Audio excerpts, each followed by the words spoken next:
सुने हैं जग में पर माता ना सुनी कुमाता। ये एक संस्कृत में श्लोक है। इसका मतलब है कि पूत कपूत हो सकता है पर माता कभी कुमाता नहीं हो सकती है।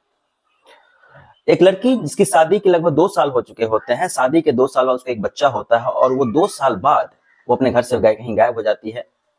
पता नहीं चलता है वो कहाँ चली गई। उसका पति काफी परेशान हो रहा होता है, घर वाले, गांव वाले सब परेशान होने लगते हैं। धीरे धीरे बात आगे बढ़ती है, धीरे धीरे बात आगे जब पहुंचती है तो ये बात उसके मायके में खबर पहुंचती है। ये मायके वालों को बताता है कि जो लड़की है वो भाग गई है या फिर गायब हो गई, पता नहीं चल रहा कहाँ चली गई। मायके वाले अंदेशा या अंदाजा लगाते हैं कि शायद वो जहां पे है उसको शायद पता होता है। वो कहती है कि शादी से पहले वो अपने फुफेरे भाई के साथ बात करती थी, शायद उसका उससे समय प्रेम प्रसंग चल रहा था, हो सकता है कि वहां चली गई हो। वो उसको फोन लगा के पता लगवाती है। किसी तरह से पता लगाने के बाद पता चलता है कि सच में वो लड़की उसी के साथ है।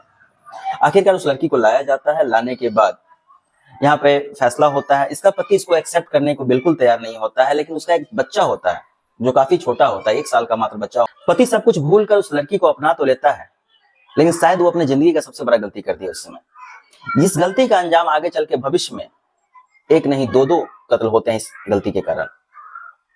जब भविष्य में इस गलती के कारण ये घटना घटती है तो पूरे सोशल मीडिया पे छा जाता है, पूरे सोशल मीडिया पे ये इसी न्यूज का चलता रहता है। उसी समय ये कहा जाता है कि पूत कपूत सब सुने हैं जग में पर न माता सुनी न कुमाता। जी हाँ, ये सच्ची घटना में जो आपको बताने जा रहा हूँ, ये सच्ची घटना घटी है मुजफ्फरनगर। यूपी का एक एरिया पड़ता है मुजफ्फरनगर, वहां की ये घटना है। इस घटना के बाद 2 लोगों की मौत हो जाती है, 2 जिंदगियां चली जाती है और उस माता को कोई प्रभाव नहीं पड़ता है। नमस्कार, प्रणाम, मैं प्रकाश कुमार स्वागत करता हूँ अपने चैनल में। मेरे चैनल में नए हैं तो प्लीज मेरे चैनल को सब्सक्राइब कर दें। मैं आप लोगों के लिए सच्ची और नई नई कहानियां लेके आता हूँ जो कि समाज में घटती है, जो हमारे समाज में हो चुकी होती है या हो रही होती है। जो सच्ची घटना है, ये घटना है यूपी का एक जिला है मुजफ्फरनगर, वहां का एक थाना है भोपा। भोपा का एक गांव है रूड़कली तालावली।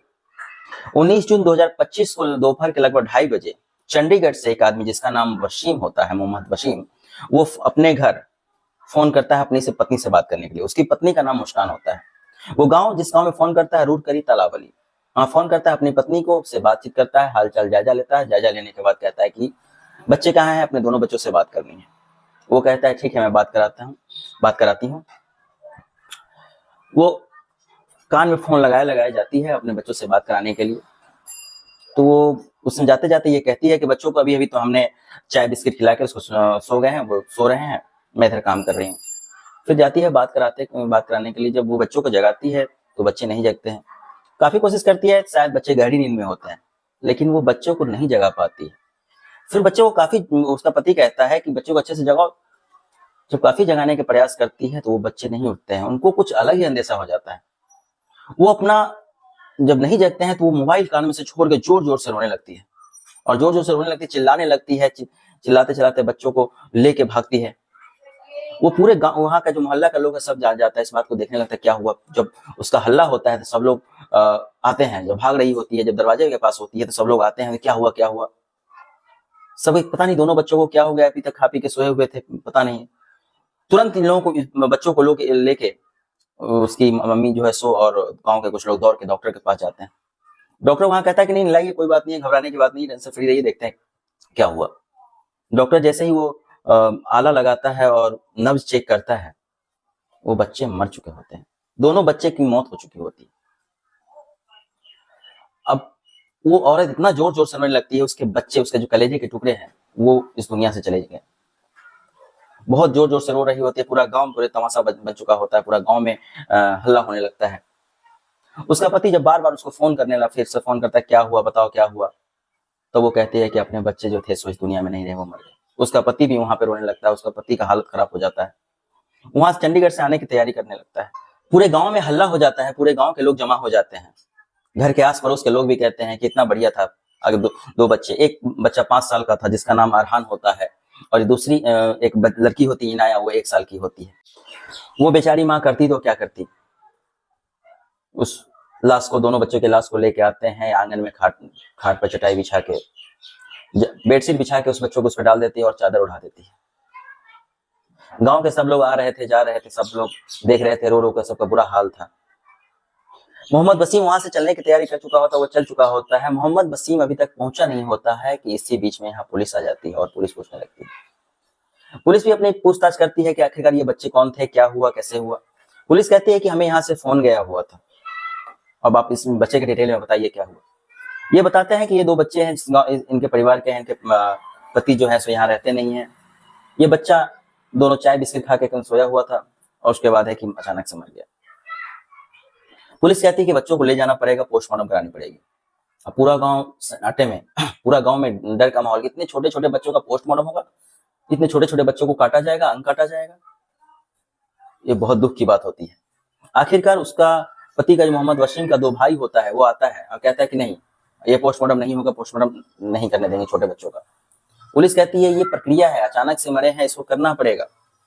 पुलिस काफी समझाती है, लेकिन ये दोनों भाई, के जो दोनों भाई होते हैं, वो कहते हैं कि नहीं, जब नहीं होगा। पुलिस के लाख समझाने के बाद भी नहीं मानते हैं। तब ये लोग कहते हैं जब तक मेरा भाई वसीम वहां से नहीं आएगा तब तक इसको मैं ले जाने नहीं दूंगा। पुलिस भी मान जाती है, चलो उसके पिता को कम से कम आने देते हैं। इसी बीच में पुलिस है कि इनकी माता से पूछताछ करने, जो मुस्कान होती है, मुस्कान से पूछताछ करना स्टार्ट करती है। मुस्कान फिर वही बात बताती है कि दोपहर में ये चाय बिस्किट खाए हुए थे 12 बजे के आसपास में, उसके बाद सो गए, उसके बाद सोते रह गए। यही बात रट हमेशा के लिए लगा के रखती है। पुलिस को उसकी बातों से तो सटीक बैठ नहीं रहा था। पुलिस को अपना जो एक तरीका होता है ना, उस तरीका से उसको शक होने लगा था उसको। पुलिस उस औरत का मोबाइल मांगती है, मुस्कान का मोबाइल मांगती है, मोबाइल दो। वो कहती है मोबाइल तो यहीं पे था, खोजना स्टार्ट करती है, पर मोबाइल नहीं मिलता है। पूरे घर में सब जगह खोजना स्टार्ट करती है, मोबाइल नहीं मिलता है। और जब उस नंबर पे फोन लगाया जाता है तो मोबाइल स्विच ऑफ बताता है। पुलिस को थोड़ा सा शक और ज्यादा होने लगता है। लेकिन ऐसा भी हो रहा था कि गांव में घर में इतने सारे लोग आए हुए हैं, हो सकता है किसी ने मोबाइल चुरा लिया हो, गायब कर दिया हो। लेकिन पुलिस इस बात को मानने को तैयार नहीं हो रही थी। पुलिस जो है उस औरत से सख्ती से पूछताछ करना स्टार्ट करती है, सख्ती से पूछताछ करती है। थोड़ा सा अपने रवैये में जब पूछताछ करती है तो औरत चुपचाप सब सारी की सारी बातें बताना स्टार्ट कर देती है। जब पुलिस उसे सख्ती से पूछताछ करती है तो उसका मोबाइल भी अपने आप मिल जाता है। जब मोबाइल मिलता है, ऑन किया जाता है और सीडीआर जब निकाला जाता है, तो सीडीआर निकालने के बाद पता चलता है कि एक नंबर के टच में हमेशा से थी, जो कंटिन्यू उसका बातचीत चल रहा था, आज के दिन भी उसका बातचीत चल रहा था। वो नंबर जुनैद नाम के एक आदमी का होता है। जब उसे पूछा जाता है कि जुनैद कौन है, जब जुनैद के बारे में पता चलता है, तो जुनैद जो है करौली थाना क्षेत्र के गांव खेड़ी फुरेजपुर का ही रहने वाला था, जिला मुजफ्फरनगर। और मुस्कान का मायका जो होता है उसका करौली थाना क्षेत्र का ही तेवड़ा गांव होता है। और मुस्कान का ससुराल जो अभी प्रेजेंट में घटना घटी थी वो है रुरकली तालावली थाना भोपा। जब जुनैद के बारे में पता चलता है तो जुनैद जो होता है इसका फुफेरा भाई होता है, जिसको वो बहुत पहले से प्यार करती थी, बहुत पहले से चाहती थी। वो जुनैद से ही शादी करना चाहती थी, लेकिन अपने मम्मी पापा और समाज की वजह से इसने शादी किया था इस लड़के मोहम्मद वसीम के साथ। शादी के कुछ समय बाद इसका एक बेटा होता है और उसके कुछ समय बाद वो 2 साल पहले लगभग वो भाग 2 साल बाद वो लगभग भाग भी चुकी होती है। उसको पकड़ के लाया जाता है, उसको फिर समझाया जाता है। कहने समझाने के बाद उसका पति जो उसको एक्सेप्ट कर लेता है, वो शायद उसकी बहुत बड़ी गलती होती है उस समय। अब ये घटना कैसे घटता है? इधर मोहम्मद वसीम जो होता है कमाने खाने वाला आदमी होता है, कभी दिल्ली, कभी चंडीगढ़, कभी मुंबई जाए कमाता है और वहीं से लाके खाना खाता है। और ये लोग जो इस गांव में रहते हैं, रुरकली तालाबली में जो रहते हैं, तो ये लोग, इनके परिवार कुछ अलग रहता है, ये अकेले वहां रहती है, अपने दोनों बच्चों के साथ अकेले रहती है। तो इसी सिलसिले में इसका जो जुनैद भाई होता है, जब ये इसका पति नहीं होता है, ये बराबर आता रहता है, जाता रहता है, मिलता रहता है इससे। सब कुछ जिंदगी आराम से चल रहा था कि अचानक एक दिन जुनैद की शादी होने वाली होती है। शादी की बात सुन के मुस्कान को बहुत तकलीफ होने लगती है, वो बहुत टेंशन में आ जाती है। एक दिन ये दोनों मिले होते हैं वहीं पर, किसी और से शादी ना करो, तुम मुझसे ही शादी कर लो। जुनैद भी हामी भर देता है, कहता है कि मैं ठीक है, मैं तुमसे शादी तो कर लूंगा, लेकिन तुम्हारे जो 2 बच्चे हैं इसको मैं नहीं पाल पाऊंगा, क्योंकि शादी के बाद हमारे अपने भी बच्चे होंगे, इसका क्या किया जाए। तो इसकी माँ कहती है, दोनों मिलके फैसला लेते हैं कि 2 बच्चों को इस दुनिया से वापस रुखसत कर देते हैं, दुनिया से हटा देते हैं, इसको अपने रास्ते से ही हटा देते हैं। वही होता है 19 जून को सुबह सुबह जुनैद कुछ मिठाई लेके और कीटनाशक दवाई लेके अपनी इस फुफेरी बहन के घर, अपनी बहन कह सकते हैं, चाहे इसको रखेल कह सकते हैं, चाहे कुछ भी कह सकते हैं, उसके घर आता है।